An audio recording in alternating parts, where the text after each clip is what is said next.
The question of the day. A liquid boils when its saturated vapor pressure is equal to the external pressure. 2. Dissolved substances in pure water lead to increase in the boiling point. 3. When the external pressure is increased, the boiling point is increased.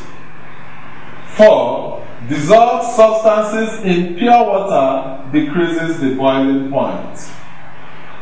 Which combinations of the above are peculiarities of boiling point of a liquid? A. 1, 2, and 3. B. 1, 2, 3, and 4. C. 1, 2, and 4. And D. 2, 3, and 4.